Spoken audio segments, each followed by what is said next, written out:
Humans don't understand until you learn to validate yourself, you'll never be truly validated. The more you seek someone validating you, the more you will never be validated. One thing humans need to learn how to do is love on themselves. The more one loves himself, the more they can project into the universe love. Most people have something called a faulty love. It's not real. Because to tell me that I love you if I buy you an expensive gift, that means this is a transaction. I'm more like your pimp.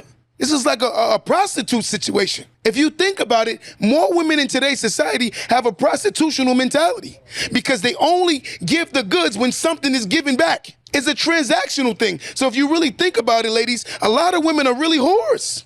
And the sad part is, a lot of the men, on the other hand, are tricks. We have a pimp and a prostitute mentality if you want to think about it. We're the victims.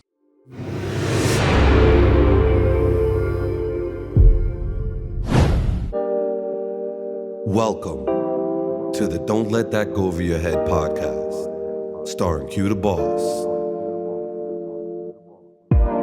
Yo, yo, yo, yo. Welcome back to another episode of Don't Let That Go Over Your Head podcast. They call me Q the Boss.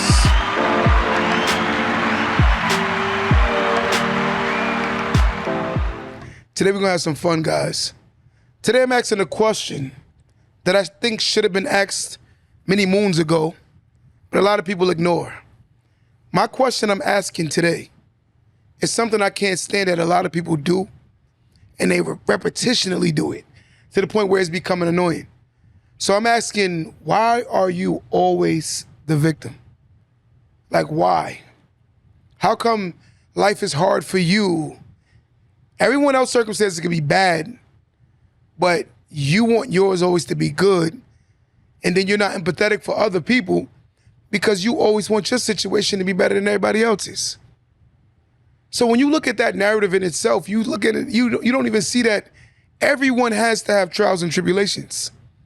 Everyone will face different things. Everyone will have to deal with death and financial problems. It's a part of life.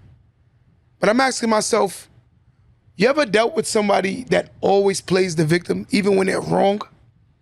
And this is just their repetition. They always find some kind of angle to make it seem like that the world is against them. And you know another person I can't stand, I'm gonna be honest with you? I can't stand when somebody going through something and they want everybody to feel their trash energy. It ain't got nothing to do with me. I don't care you and your man broke up this morning. I don't care your girlfriend dumped you. I don't care. It has nothing to do with me. So reality is, when you're dealing with people that are like that, I'm gonna tell you, that's king and queen narcissists. They always make everything about them. Everything is about them. Right now, Jamaica has a hurricane going on, or went on. It's called Hurricane Melissa. It tore the country up. When you're looking at some of these people who have to be removed from their living situation, and the people that have a living situation complain as if they got the same circumstances as these people. When you really look at that narrative, it's sad when you're dealing with humans who have no empathy for no others other than themselves. I talk to some people, they'll come with me with the most foolish thing. One thing I like about myself, I'm an honest person. I don't care if you get mad, I don't care. Because realistically, 9 out of 10 times the things that you're getting mad at from the person that always tells the truth are things that you don't want to hear. We got to get used to being a culture of people that's willing to hear things again. I always say that people can give themselves a disability because they make sure they don't hear what they need to hear, and they make sure they don't see what they need to see. So therefore, you give yourself a disability. And a lot of people have given themselves disabilities if you look at the narrative. I know people who talk reckless to people, but know that they don't want the consequences of talking reckless. I'm gonna tell you something. One thing about me, when I was in the streets, I did not pick and choose my battles. I was with all the smoke. If I talk reckless to a tough guy, I talk reckless to anybody. But when you look at people nowadays, they pick and choose their battles. That's what you consider a punk or a bully. A bully is one who talks crazy to people that they know that they can get over on. But when you talk crazy to any and everybody, then that's really your character.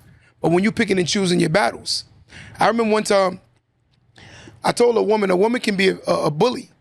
And she said, how is that? I'm like, because you're saying things to a person that you don't want consequences from. And I think our culture has become bullies. I think men that abuse women, they are not willing to deal with men on that same level. You know, and it's sad that we've come to the level where it's such a victim mentality. When you're talking to a female and she chooses a particular man, or you're talking to a man and he chooses a particular woman, you're not the victim in that situation. Once people show you who they are, it's on you to accept who they are. But if you choose to stay dealing with someone for being who they are, the only issue is yourself. When we can start looking at ourselves internally, we can start fixing things externally. But when you're dealing with people who don't want to adjust or fix themselves internally, they're going to keep lying to themselves externally. Most people don't realize that when you talk negative, it's because of how you feel about yourself. When you're aggressive, when you fly off the hinges and can't control yourself, it's because you're sick. Because 9 out of 10 times, most situations don't warrant a person being that aggressive. But when a person is that aggressive, it's because they're insecure. We have a culture today that don't identify that insecurity will make you make poor decisions and then justify your poor decisions. This is the victim mentality that a lot of people have evolved into. When you look at people, I'm like, what transpired in your life to the point that you're the victim for being broke after you wasted all your money? Like, how could you have that mentality? Just think of that logic. How can someone fix their mouth to complain about America's system when they have a system that allows them to earn, right?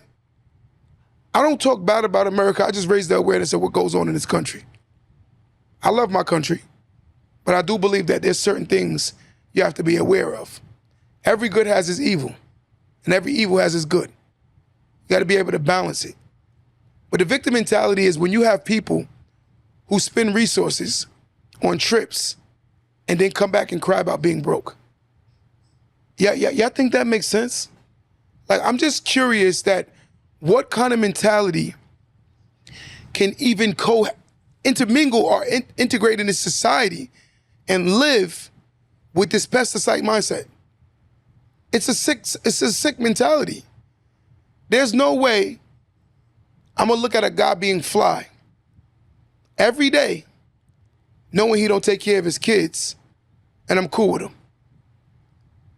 The victim mentality is the man that has multiple baby mothers and complain about his baby mothers when you could have wore a condom so you didn't have to have multiple baby mothers. We talking logic, guys. It don't make sense that grown-ups will still justify a poor behavior with poor excuses. That is not trauma, that's an idiot. Having multiple baby mothers is a choice. A woman having multiple baby fathers is a choice. It's a choice. Because there's no way you could tell me you blatantly chose not to use, there's no accountability in our culture. 100%, right? That's a choice. That's a decision. When you make certain decisions, you have to be accountable for the choice you made. We can't keep sitting there every day making an excuse. Somebody flash that number, it's a lot, right? But we can't make excuses for our poor behavior. Our culture has gotten to the point now where we're the victim in the situation even when we do things wrong. You know the scariest thing, and I had a conversation with a guy the other day? His son is he's like a little pervert. And he got mad that his son is a pervert, that he's using the school tablets to do things that's inappropriate in school. But the fact of the matter is, I know his father. His father is a pervert. So one day he says to me, yo, my son this, my son that. I just stared at him. And he said, yo, you're not saying nothing. I said, because he got it from you. He looked at me and was like, what? I said, bro, he got it from you. You a pervert too. I said, you a whole pervert. And then I said, to show you how much of a pervert you are, give me your phone. He gave me his phone. I go on his Instagram. Soon as I click the search, all you see is nothing but women's booties. I said, this is you. your son inadvertently inherited certain behaviors that his dad is not aware that he's teaching his son by his own behavior. When you can't see that your behaviors will roll over to the next generation, and then you don't hold yourself accountable for what you're doing that's an example for the next generation, then you're the problem. Ladies and gentlemen that aren't accountable are the reason why black culture is crashing today. They're not accountable. Because I see more Benzes and luxury vehicles pulling into the projects. That's a choice. And then you're going to say, blame another culture for someone else's decision. We in a society today where there is so much information. Information passes at a blink of a millisecond, to the point where if you wanted to learn something, you could literally choose to learn it. But yet and still, we're going to sit here and blame the world. A lot of times people say things to me like, yo, you talk like that because of. Let's finish that sentence. I come from a single mother of 6. I'm from the hood 100%. We moved from house to house to house to house to house. I got arrested on multiple occasions. I even have bids under my belt where I've done years. I come from a single mother of 6 again. I didn't really get to know my father till I was about 30. Let me go further. I took custody of my son that I had at 17 at a very young age after coming home from prison when he was in foster care. I had to take custody of my son and raise him by myself. I can keep going with the goddamn excuses. But an excuse is a reasoning for you to continue bad behavior. The more you give yourself an excuse, the more your mind will believe the excuse, ultimately rolling out the red carpet for your excuse and therefore continuous behavior. Our culture has a mentality where we play the victim in situations that we're not the victim. There is no reason to blame another culture for you not raising your child. I'm going to tell you something. I'm going to keep it 100 with y'all for y'all on my live right now. When I first got custody of my son, I was horrible. But I said, I'm going to work hard and get this thing right. I'm going to figure out how to be a dad. I'm going to figure it out. And the one thing I realized, I said, no matter what, I won't give up. I said, I'm going to figure out how to be a man. I never had an example of a man. I look back right now, I didn't meet a real man until I was a grown man myself. All I knew was boys who had big bodies and posed as men, who had very insecure mentalities, who argued with women and disrespected women when they felt insecure about themselves, to the point where if another man comes into a room, that man stares at him at the corner of his eye because he's not secure with the man that he is. That's the kind of man I grew around. Therefore, only projecting falsehood of being a man. That's what I saw my whole life. But I had to realize at one point that I am not a victim.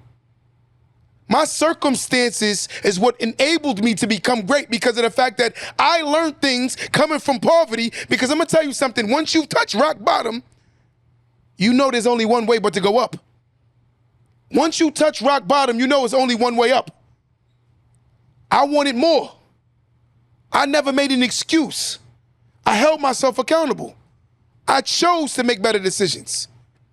And the sad part is when you got things in front of you, you can see what they are. So therefore, can't tell me when you don't know what crack do when you know what a crackhead looks like. We know the examples of it. We know the results of it. So why are we still making certain poor decisions? And this is what we have to stop doing. I don't get on this live to diss my culture, but I get on the live to exploit the truth. And at the end of the day, we have to allow ourselves to hear the truth, therefore becoming better at hearing the truth. A lot of the things you see that we do are learned behavior. It's true.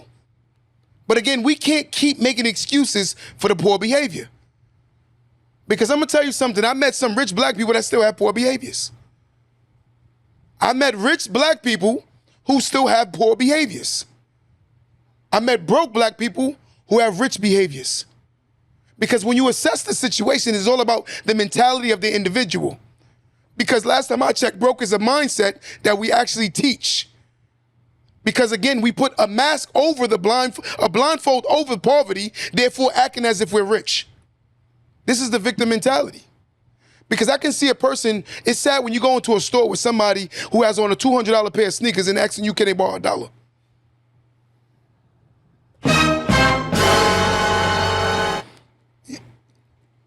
How do you expect me to feel sorry for somebody who has on a $200 pair of sneakers and they asking me to borrow $1?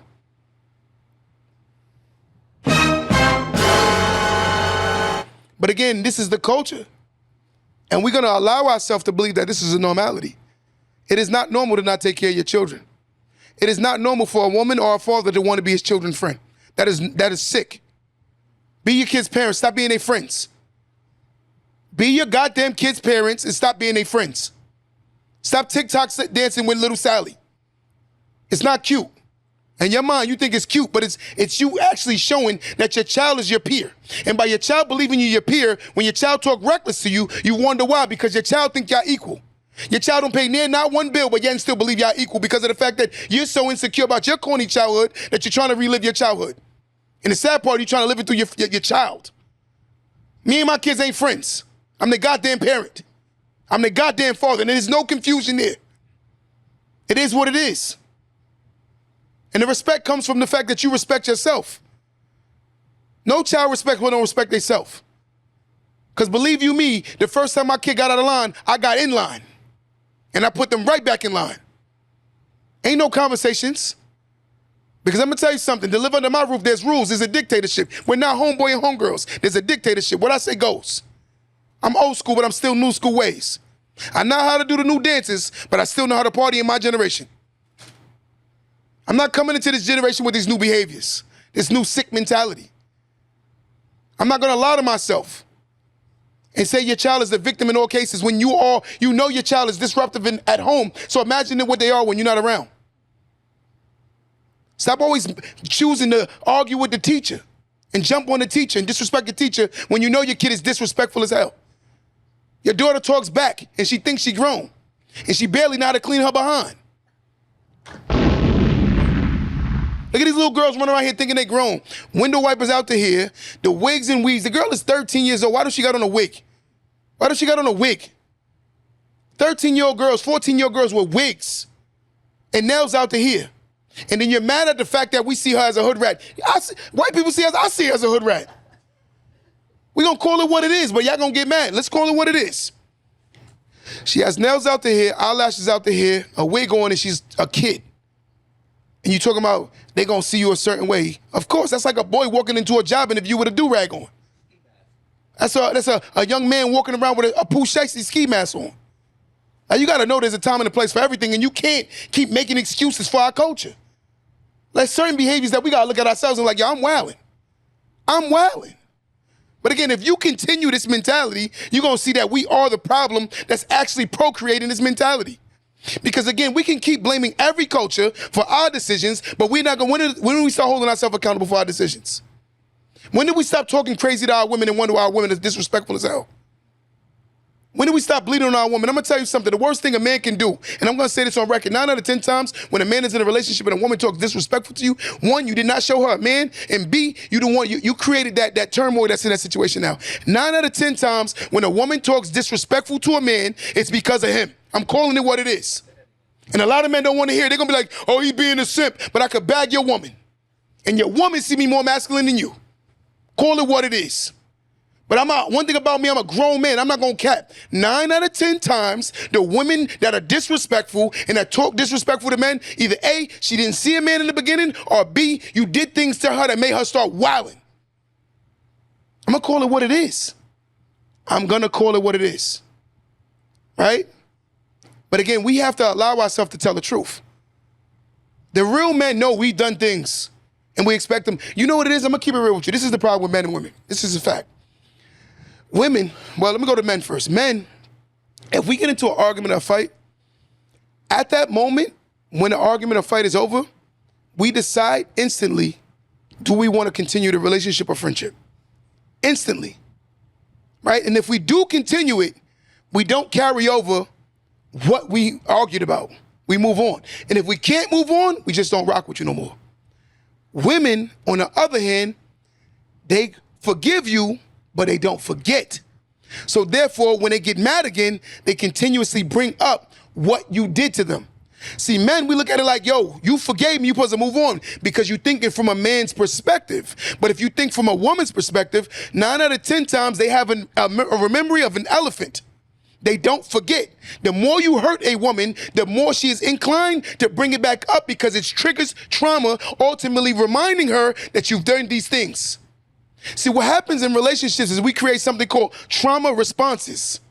Every time a woman flips out, it's a trauma response. What is a trauma response? A response to trauma. Think about it. Growing up, my mother yelled a lot. We did things to make her yell. I'm not going to sit and talk like my mother's crazy. We definitely did things to make my mother yell. But here's the narrative. Moving forward, anytime a person would yell at me, I would get very aggressive because that became my trauma response to me learning this behavior that I didn't like growing up. So once you experience certain things, you have to be mindful of why people are the way they are. No human wakes up and just decides to be ignorant. I ain't never heard a human say, I want to be ignorant. Put me in a class where I can learn nothing. 9 out of 10 times, that kid that don't care about learning grew up in an environment that didn't care about learning nothing. 9 out of 10 times, that person that didn't want to do anything more was in an environment that made them believe that they couldn't be more, or they come from a situation that never, ever, ever poured into them. Because one thing about humans, we all seek something called what? Validation. Validation is one of the most prominent things that a human can seek. So when you see a man who walks around, looks for a man that he respects, he looks for validation. And if a man doesn't get validated, what happens is he runs to the streets, ultimately validating him. Because it's easier to be validated in the streets. Because misery loves company.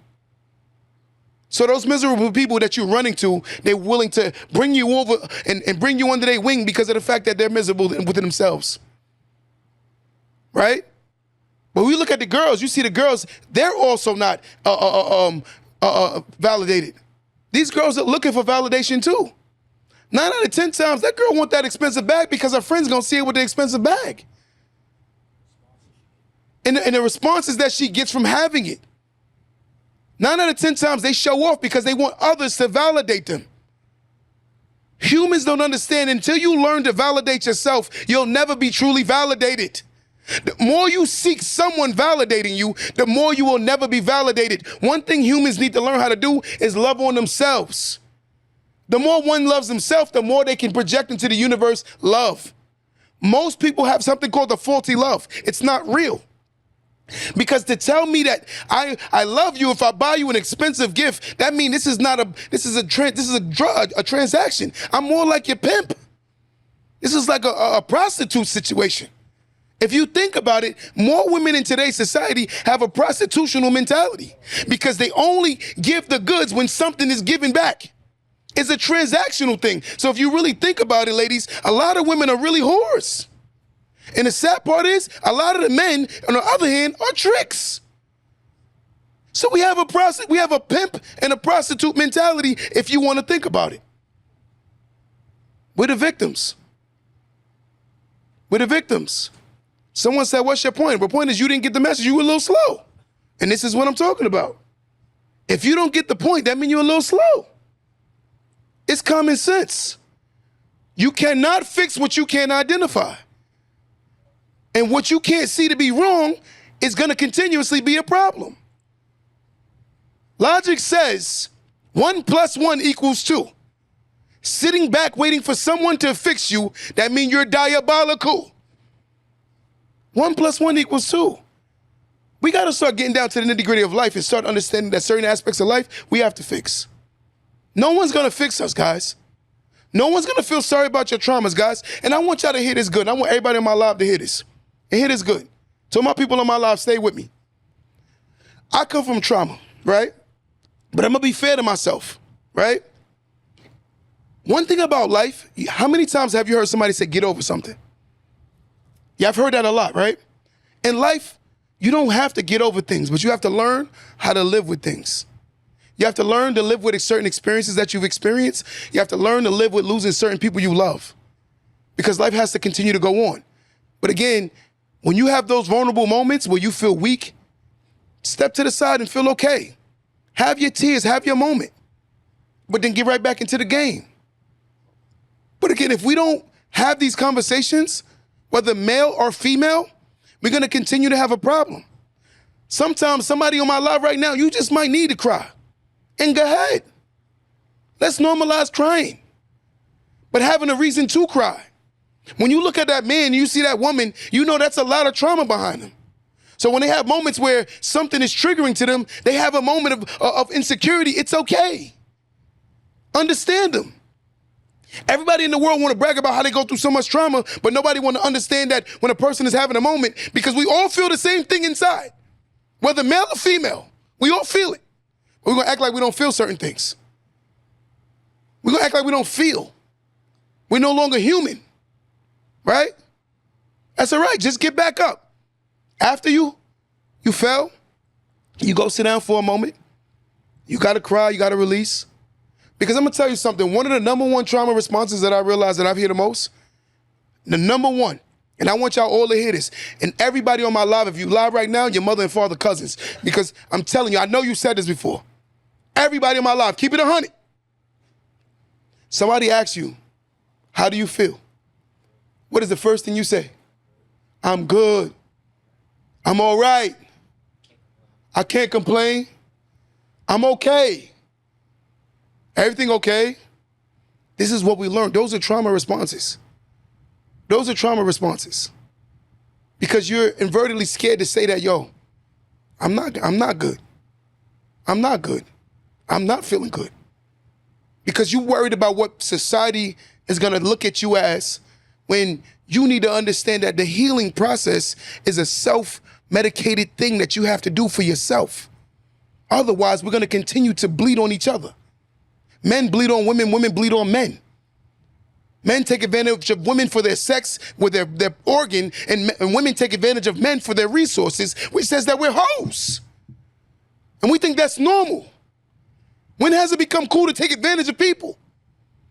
But we normalize this.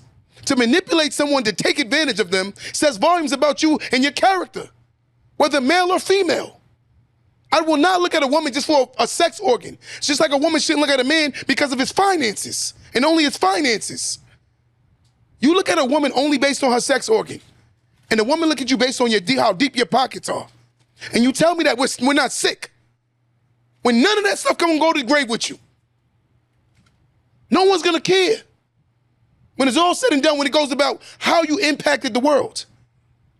Who you changed, who you encouraged, who you motivated. And you know the sad part is, most people in this live, there are gonna be a lot of people at your funeral having a side conversation, not worried about you in that casket. Because you did not one goddamn thing that impacted nobody in this goddamn world.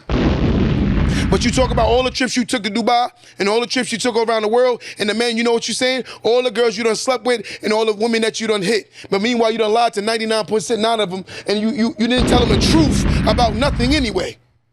This is our culture, the victim mentality. We're the victims. We're the victims. Nobody looks at each other no more. We don't look at ourselves.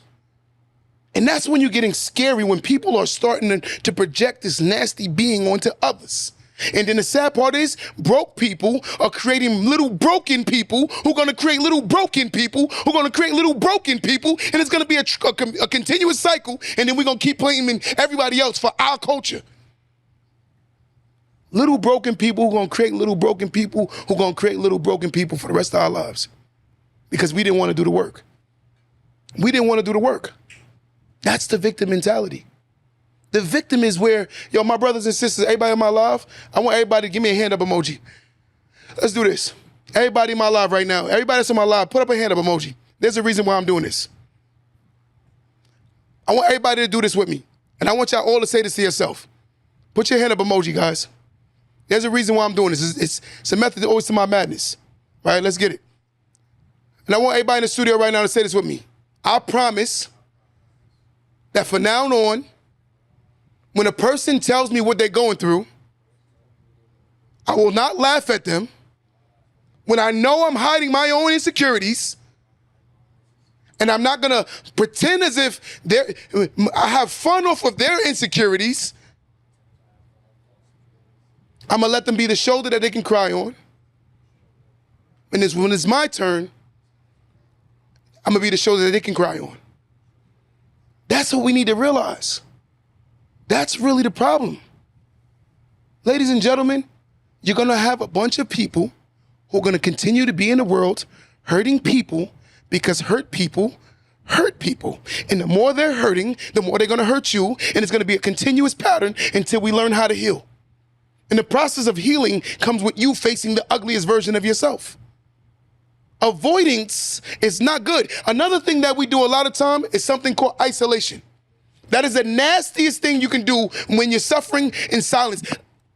Isolation is when you either A, tell nobody what you're going through because you isolated in your brain, or you put yourself in a room and you close the doors and you sit in there and you suffer in silence. That is one of the nastiest things you can do because it's proven by scientific fact that humans need humans to be normal. The more a person is isolated, why do you think some people, you say they socially awkward? Because they isolate a lot. They don't have enough human-to-human interactions to understand how to even act around humans. They don't know no better, right?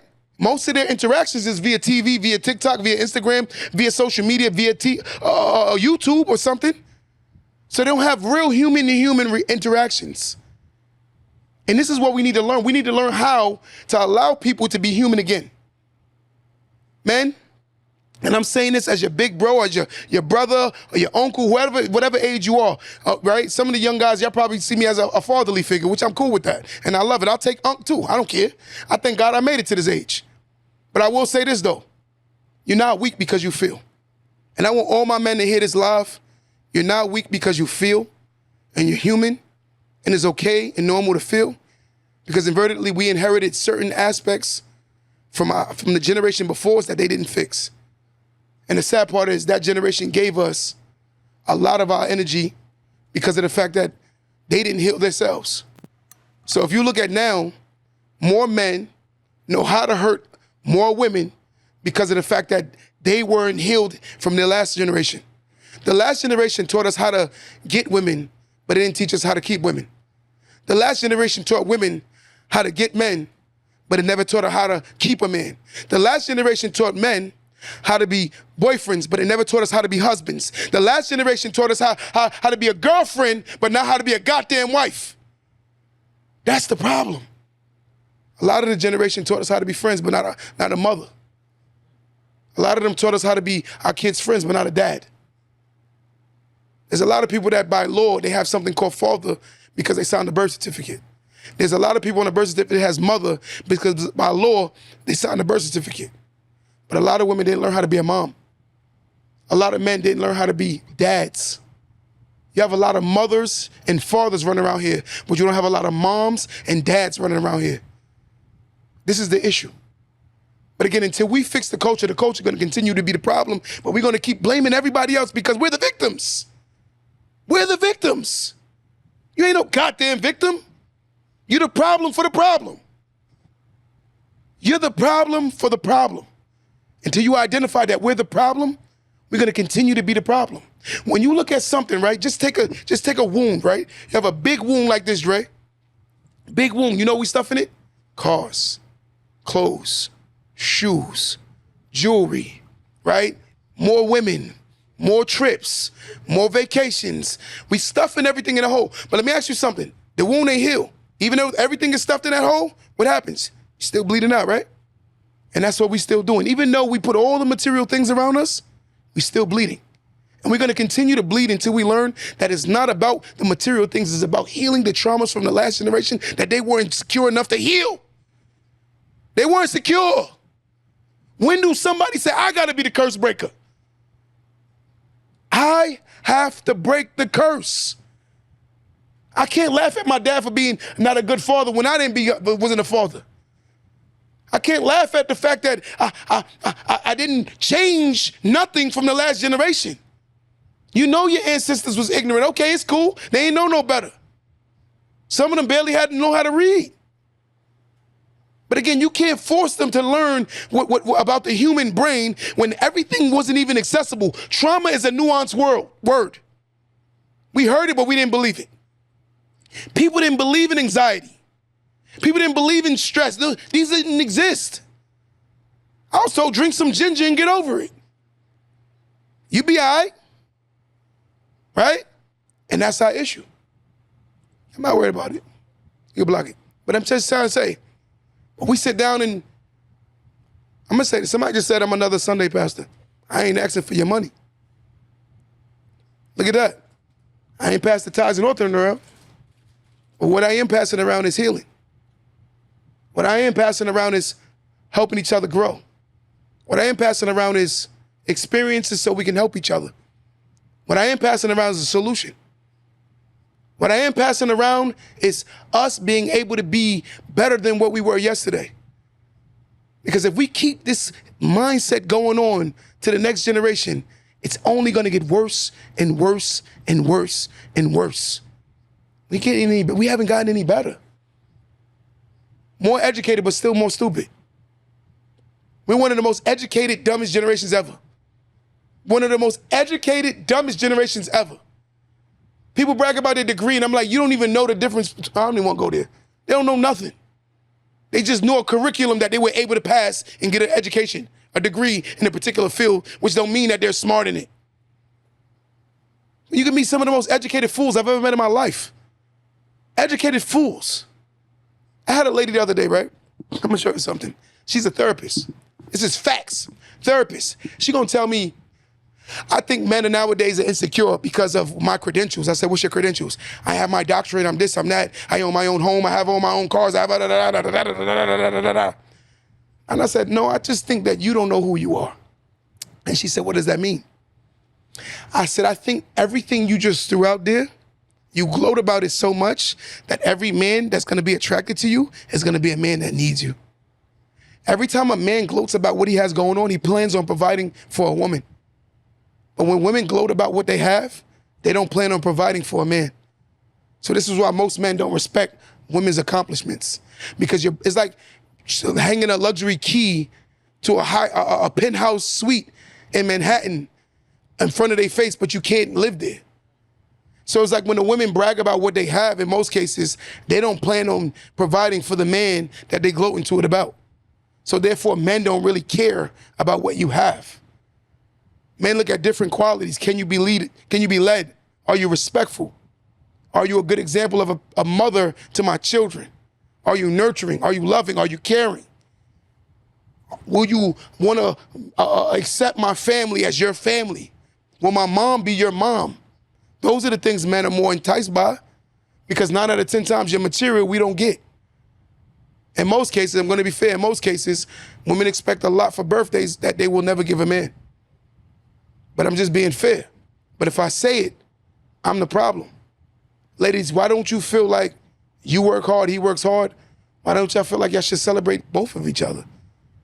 The same way you expecting your birthday or holiday or Thanksgiving or Valentine's Day, these things that you're expecting, why you don't give it?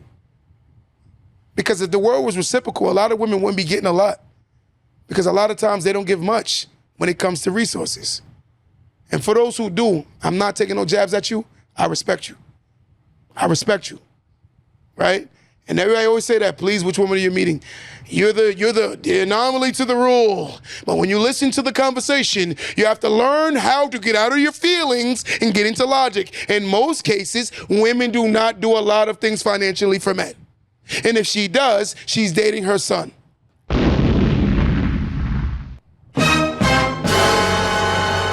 I hate when people make themselves the standard. This is why the culture is messed up. You have a conversation with a woman that's a team player. She hearing the conversation, and you know what she's gonna say? Well, I'm not like that. No one asked you about you. We're talking in general. How about you talk to these other women and show them how to be a team player too? To the men that don't take care of their kids, we need to be the men that's on them about taking care of their goddamn kids. This is why the culture is twisted. Because there is no moving forward when you always sitting at a red light.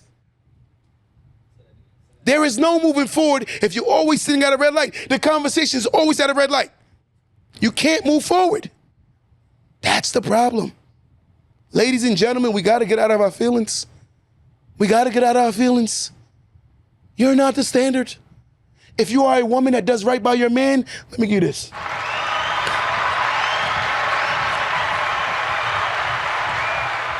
And if you are a man that does right by your family and your kids and everybody else, you get this.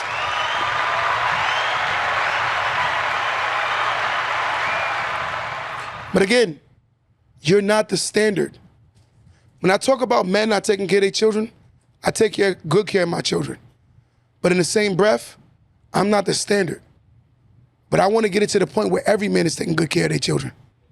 But if I can't have this conversation, it's going to go over a lot of people's heads. Why do you think my podcast is called Don't Let That Go Over Your Head? A lot of y'all be missing the message because y'all getting your feelings over the message. Y'all don't get in your logic. When you come on this podcast, get in your logic. Don't get in your feelings. Leave your feelings at the door and bring in your logic. Let the words marinate a little bit. The food tastes better when it marinates. Let me cook. Stop getting in your feelings. We're a very sensitive culture. Something could be 99.9% fact and we still gonna argue it. I can bring up statistics to prove that single mother household is going up all day, every day. Over 70%. I can prove that mental health come from that. I can prove that runaways come from that. I can prove where substance abuse come from that. I can prove where mass incarceration comes from that. Statistically proven. Somebody, well, my kids ain't like that. Your kids ain't the whole world kids. Weirdo. But again, in a victim mentality culture, our culture is heavy on the victim. When we could fix these things, let's start working on the things we could fix and stop worrying about the things that we can't fix. There are a lot of things that we can't fix, but there are a lot of things we can fix, right? First, we can start about how we talk to each other. Let's start there. Let's start there. Let's stop pouring your trauma onto your mate. I'm gonna tell you something. You know the scariest thing about being loved in 2025, 26? The scariest thing about being loved now is the people that love you the most nowadays hurt you the most.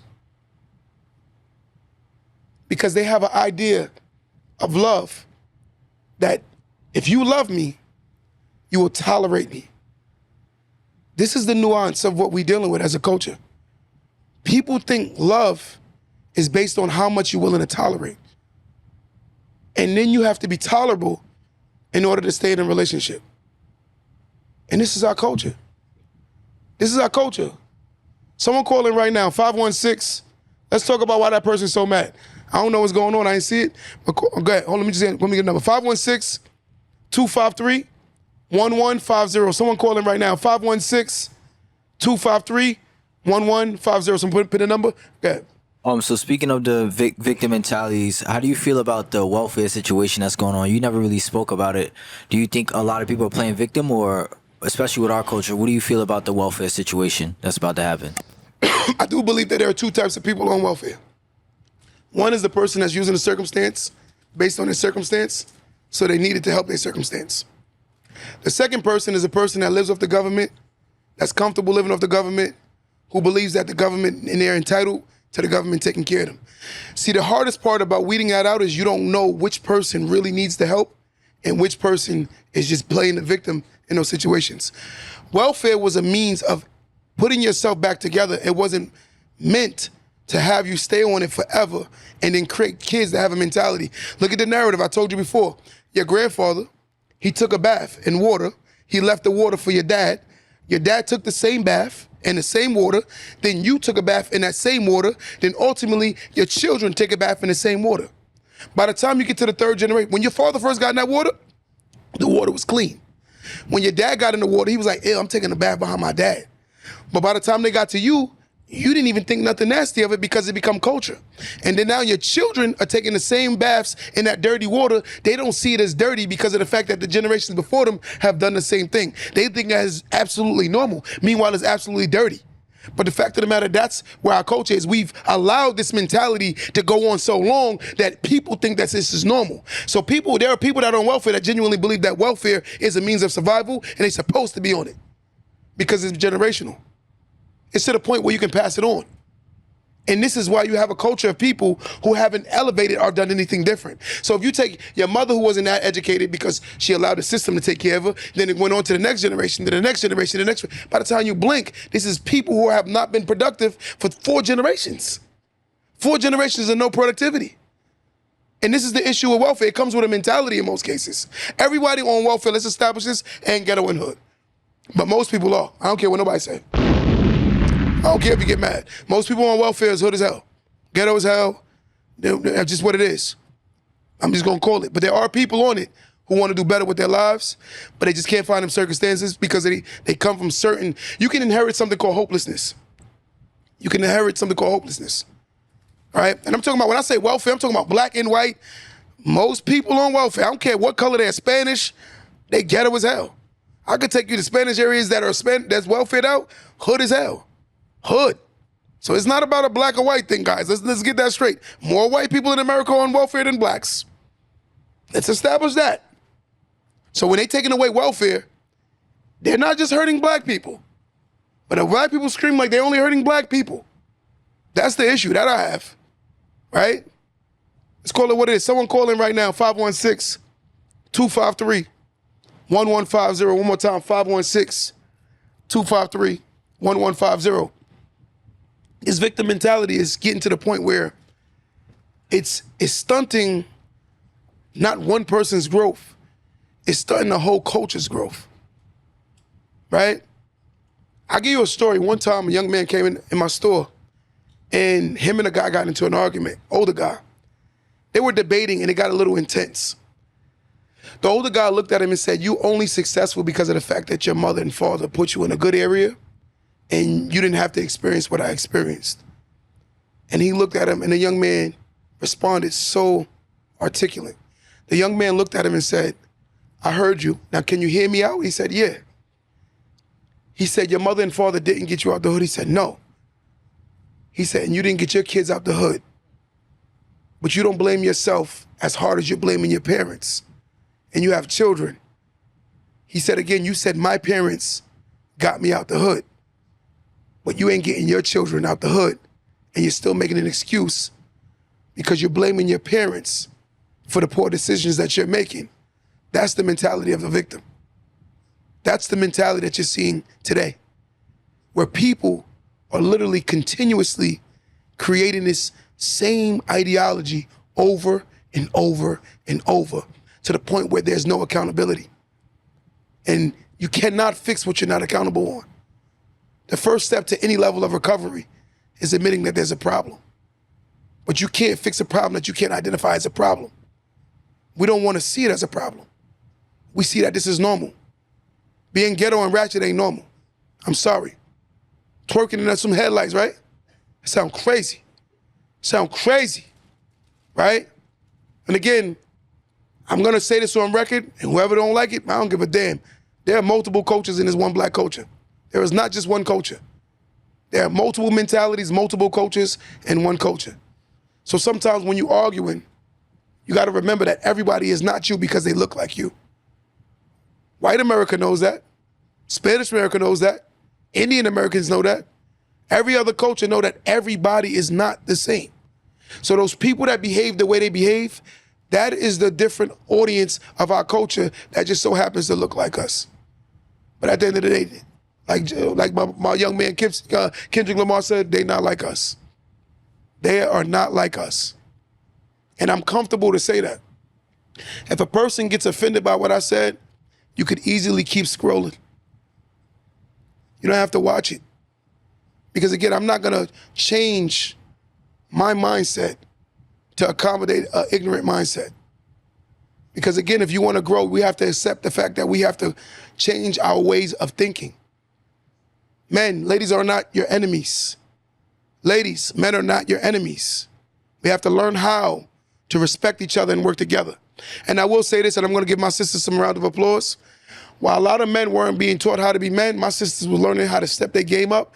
In the last few years, my sisters have done a lot of major things with their lives as far as degrees, as far as educations, and getting into situations that actually made them feel very, very accomplished. And I just want to give you a round of applause.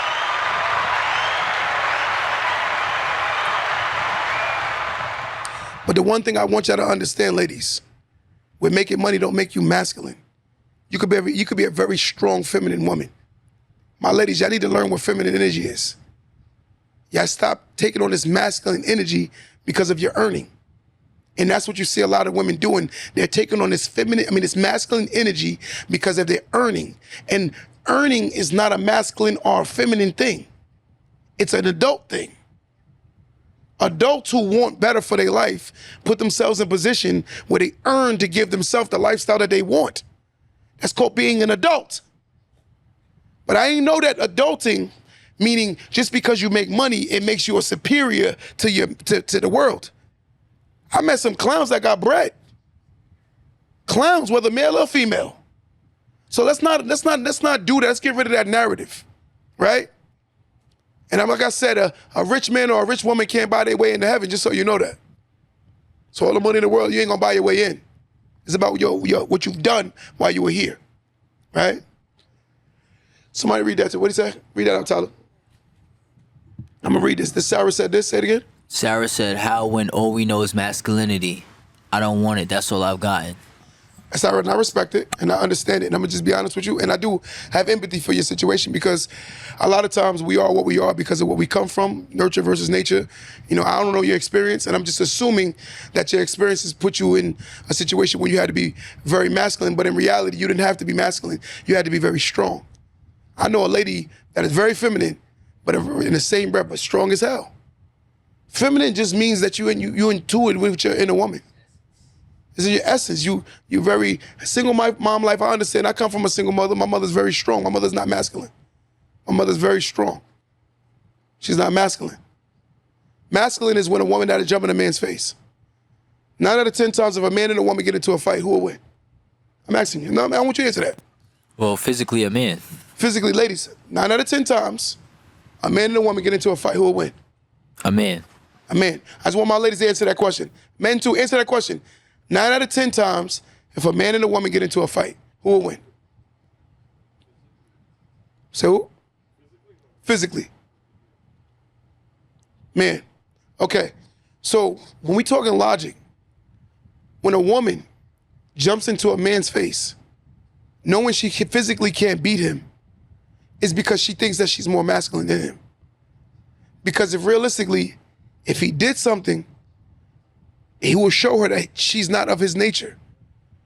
But a wise woman is a woman that can outthink a man.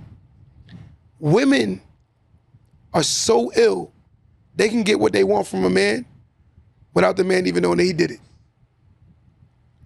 It's crazy. Naturally, a man's first love is his mother. Naturally. I've never heard a man say his first love was his father.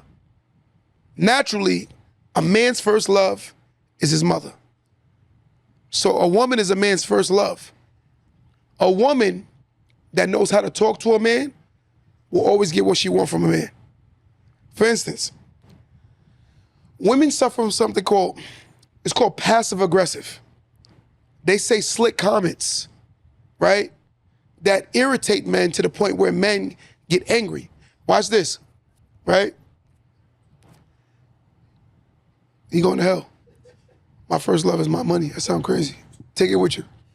Sick. This is what I told you. Culture's sick, bro. Sick. But again, the Bible says the love of money is the root of all evil. That means you evil as hell. The Bible says the love of money is the root of all evil. That means you evil as hell. Loving money, you're not supposed to love money. You're supposed to know that you need money. Money's a tool that you're supposed to utilize. When you love money over people, you're the most insecure person I've ever heard in my life. Sick. You'll put money over your children. You'll put money over your family. You'll put money over everything. The love of money is the root of all evil. He thought he said something. Said some old foolishness. Y'all need to think about what y'all say, because if you say it out loud before you say it, you'll realize how ignorant you sound. Say it out loud before you say it. I don't love nobody. I love my money. Look how dumb that sound. Look how dumb that sound. Right? Look how dumb that sound, bro. I don't love nobody. I love my money. When you hear that loud, it sounds crazy, don't it? I want to ask you, does that sound crazy? Insecure as hell. It sounds so insecure. You sound like a broken vessel, like you've been hurt. It sounds like you need a hug. So I said, man, I don't like that the culture is so ignorant. I would never put money over humans. When you understand what it is a tool that we should be utilizing and understand how to use it to elevate ourselves. That's all it is. Nothing more, nothing less. But when you love money, you can tell you'll do anything for it. Most people that love money first, they'll sell their soul. Most people that love money will do things that goes against the nature of a human for it. This is why people are easily to be compromised. They had a video that went viral the other day. You know what it went around? They asked 10 white women, if a man didn't have a lot of money but he loved you, would you stay with him? All 10 of the white women said yes. Then they went around and asked the same 10 black women the same thing. All the women said, he ain't got no money, I don't want him. Because they learned to love money more than they love humans. If a man would love a woman that's broke, how can a woman love a man that's broke? If a man could love a woman that's broke, how come a woman can't love a man that's broke? Who respects you, who has integrity, morals, principles, because he hasn't mastered the money? I'm gonna tell you something. Talk to somebody that work at an old folks home and you'll see how sad and depressed a lot of people are who overvalue people. You'll see how sad and lonely they are. All of those people who overvalued money are in them old folks home, sad, depressed, and they got their little money with them. Depressed by them damn self because they never made no investments in people. One of the greatest investments you can make is in people. You don't see me passing no tithes and offering around. I come on this podcast each and every Sunday, right, to help our culture, to elevate us, to make us better. Call in right now. Let's have this conversation. No, tell him to call in. We're going to see what projecting is. We're going to have a heart-to-heart. Give him the number. What's the name is in? Call in right now. Let's have this conversation. You're going to see who's projecting and who's not projecting. I gave you logic. But when you get in your feelings of a logic, it's because you're in your feelings. Logic is logic. When I broke it down to them and I unpacked it, right?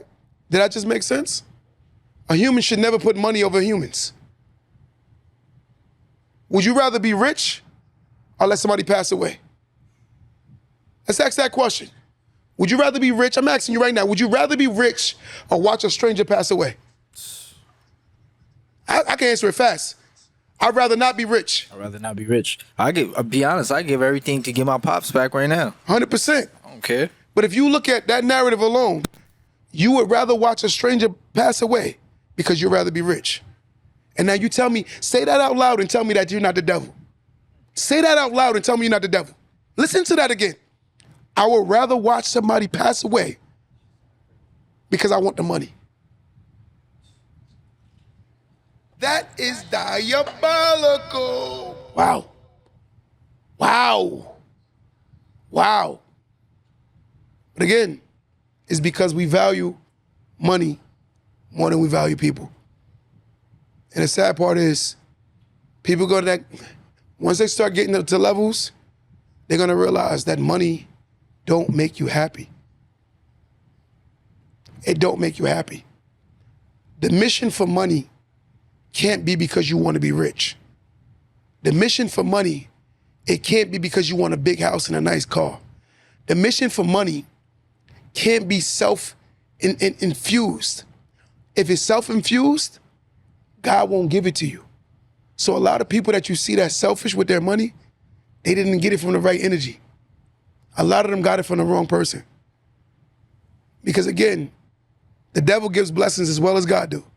And there are a lot of people running around here showing off what the devil gave them, right? But I'm telling you, when you have a certain level of consciousness, you don't think like that. You understand that no human in the world is worth more than money. I mean, less than money. I don't care what human it is. There is no human in the world that's worth less than money. You telling me a human life is worth less than money? And then you believe that you know God? We're in the worst position than I ever thought we was. We're in the worst state that I ever thought we was. Someone call in right now, 516-253. Let's talk about it. 253-1150. 516-253-1150.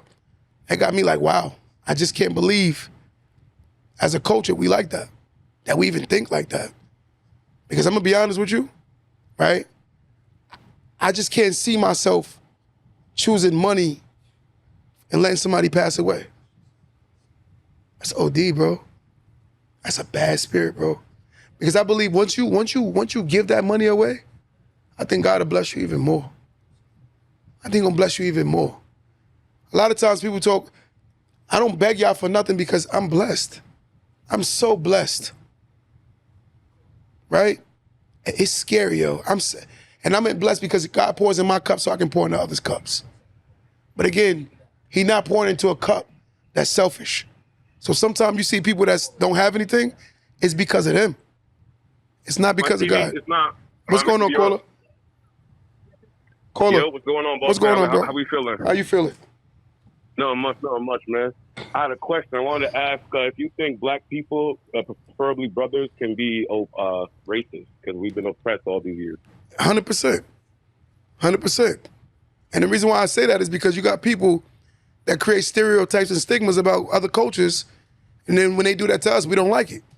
Every white person isn't racist. Every Spanish person isn't racist. Every Indian person isn't racist. They have institutions that give us opportunities all the time. So therefore, realistically, anybody can be racist if you think about that narrative. Right? It's a belief, it's a behavior, it's a thought. And I don't put people in a box. Because you know my favorite activist, you hear me? Yeah, I'm here. My favorite activist is Harriet Tubman. And if you know, like I know, what did Harriet Tubman create?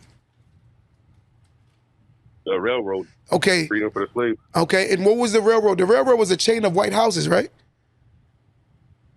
Yeah. That she used to get black people to freedom, right?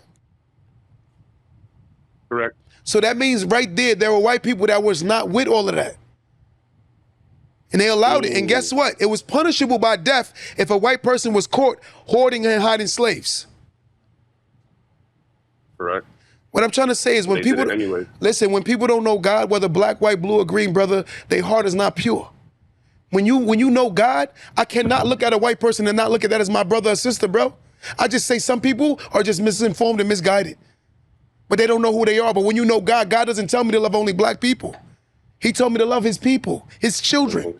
And that's everybody. Some people just don't know no better, bro. You have to feel sorry for them. Pray for them. Because realistically, they just misinformed, bro. They probably taught, racism is a teaching. It's a teaching. Someone taught them that mentality. If you had a white son and I had an Indian son and we let them play together, they don't give a damn about them being white and Indian. They just seeing a kid they can have fun with. That's a fact. You know what I'm saying? And so that's what, why, as adults, we should just grow over that and still, if you're the subject of a racist gesture, you should just overlook it and just go, you know what? It's all right, bro. I'm going to holler at you tomorrow. because it really represents who they are as a person. Because 9 out of 10 times we project how we feel about ourselves. It's not that a white person hates you, it's that they hate themselves. So when a white man don't love you, it's because they don't love himself. If a black man doesn't love a white man, it's because he don't love himself. Because in order to love yourself and to love God, you have to love everybody. It's just what it is. Right. The Bible says, he who says they love God is a liar. Because how could you love what you haven't seen when you can't love your brothers and sisters who you have seen? That's what the Bible says. He said, how the hell this is what God confesses with his mouth. How do you love me when you haven't seen me, but everybody you see every day, but you don't love them? You don't love him. He knows you capping. Then how does one protect him or herself facing a new person, a new planet? You know what I'm saying? Without just knowing, are you a child of God? Are you polite, nice, kind? Am I going to be okay talking to you? Am I going to be safe? Is like allowing my information to flow freely? When you look at logic, right? God uses us to represent him, right? Right. So you can't be the darkness in darkness. You have to be the light in darkness. So you can't be the darkness in darkness. No, you have to project light. No matter what, you have to project light. You have to let him know he exists. You have to let him know who he is. Because you might be the only vessel that show that person that person is true. Yeah. Correct. Even if a sense of ignorance. Yeah, then you just remove yourself from that person. You deal with him on a minimal basis and just remove yourself from that person. That person is just misinformed. They don't know who they are. But I know where they're going at the end of their term, though. And you know where they're going, too. We both know where they're going. They know we're nice. And one thing God said is vengeance is his, says the Lord. He said, vengeance is mine. He who seeks Correct. vengeance basically Don't takes touch on, that thing. yeah, let it be God's will. I pray for you, brother. It don't mean you soft. Okay. It means you intuitive. It means you're smart. It means you're intelligent. You know your creator. I don't have to hurt somebody to hurt somebody. I let God do it. And once you create that mentality, you start understanding You know that. what, man? I've been doing Yes. some deep readings, and you're right, brother. Appreciate I'm you. in a crazy little area, Mhm. kind of hood, kind of civilized. So Mhm. I get a little mixture of, you know, your hood rats and then your civilized scholars, and I'm just trying to guide my steps properly, you know. And you want to hear something crazy? You might be in that environment because you might wake some people up too, brother. You might wake some people up. You seem like you're a very intuitive brother, very articulate, very sophisticated brother. So with that being said, sometimes, again, you cannot project darkness in darkness. You have to project your light. So don't compromise who you are. When somebody bring you out of character, that mean they can control you. Don't let the world control you. You control yourself. Don't feed into the garbage. We have enough of it in our culture. And we need more brothers like you being who you are. We need more brothers like you. Because we're not ignorant, bro. We don't come from ignorance. Again, we have brothers and sisters who are misguided and misinformed. They don't know who they are either. We got to wake them up. God willing, one day they will. But we got to do his work while we're here. Hopefully, because I mean, that's a fact.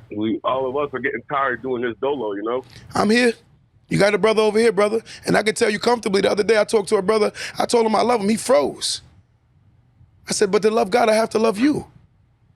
I have to love you. Man, I love you too, brother, man. Don't worry about me. Yeah, I love you, my God. I love you. I appreciate you, my brother. Give it up for him. Amazing. An amazing brother. An amazing brother. That's why I'm comfortable doing this mission. Because I know there are people out there that think just like me. I know there are people out there who want better for the culture just like me. And sometimes it might come across as stush bougie. It might come across as judgmental, but at the end of the time, we have to point out the garbage. Because the cancer in the culture is only going to create more cancer. And we got to break these habits. We got to stop looking at each other as each other's enemies, right? I appreciate you more. Give it up for one more time. That was amazing.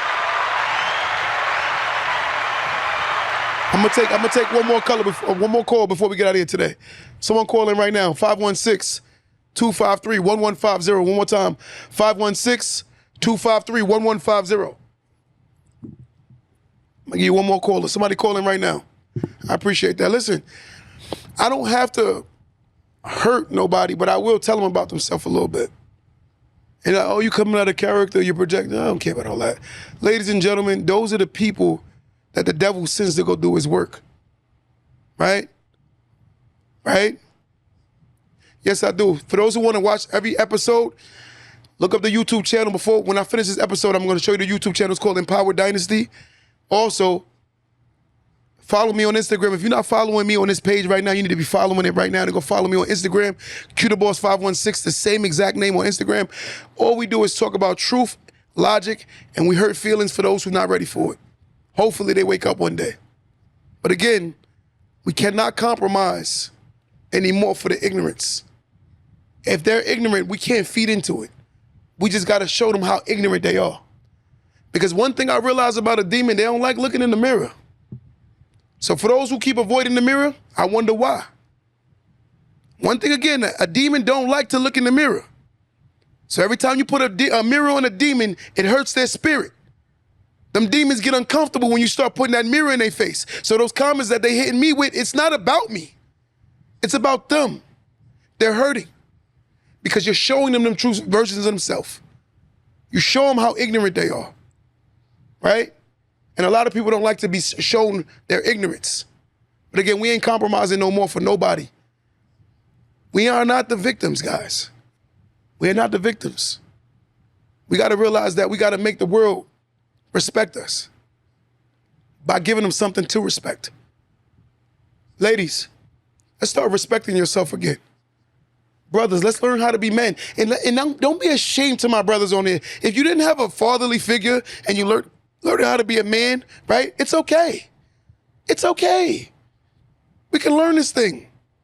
I had to learn it. I had to literally learn how to be a man. And look, I'm on my progress saying it. I didn't know how to be a man. I didn't grow up with no man. I had to learn it. I had to learn how to become secure. I had to learn how to control every situation, because a man has to think logical more than he has to think emotional. So ladies and gentlemen, when you find a man that's very emotional, that is not a man. That is a little boy who still haven't found manhood. And he or she, he will never find manhood until he realizes he has to, 1, control his emotions, 2, live within his logic, and 3, go to someone that can teach him how to be a man. Men are uncomfortable when you say things that make them uncomfortable. Men are accessors. We access what you're saying, we listen to it, and then we break it down. Notice when a man in his feelings, he just speak over you because he's listening to respond. He's not listening to hear. That is not masculine energy. He's listening to hear. That's masculine energy, right? Masculine energy listens to hear.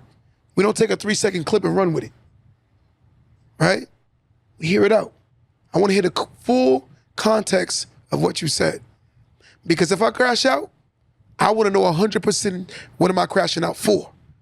I don't want no in the back of my mind like I crashed out for the wrong reason, wondering why I played myself. That's how you create regret. Go ahead. This person has a good question. They said, did that make you feel a way having to learn what you are, like learning your flaws and things like that? At first it did, because I felt like I was on a journey by myself. And I felt like society didn't let me understand that this is normal. A woman learns how to be a woman from a woman. A man learns how to be a man from a man. But not having one, I had to learn it. And the women I met always ostracized and criticized me for not knowing how to be it.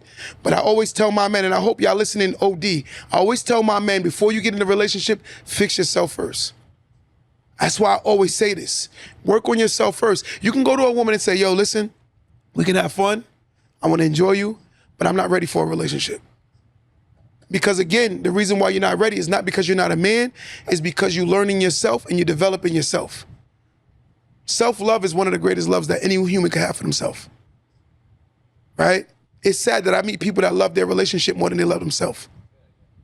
It's sad that I meet people who love their relationship more than they love themselves.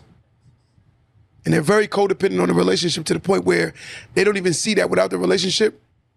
Remember they said you miss a day without your love and your whole life was all a drag? You got it bad?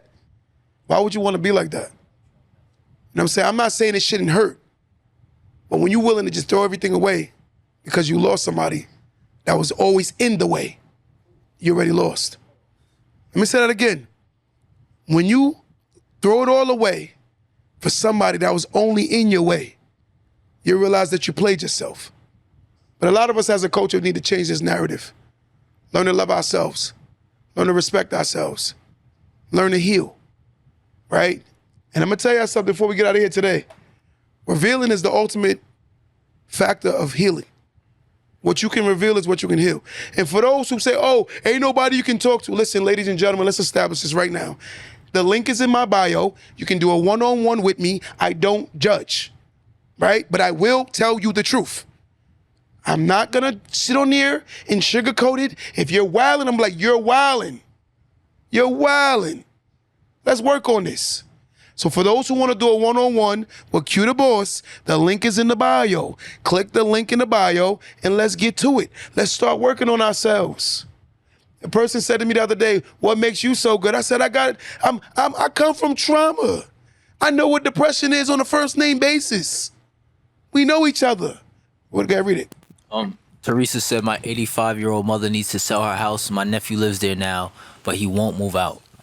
That's diabolical. But this is but if you look at it, and I'm going to be fair, I bet you that they over-babied him. They coddled him, right? He's not ready to leave the nest.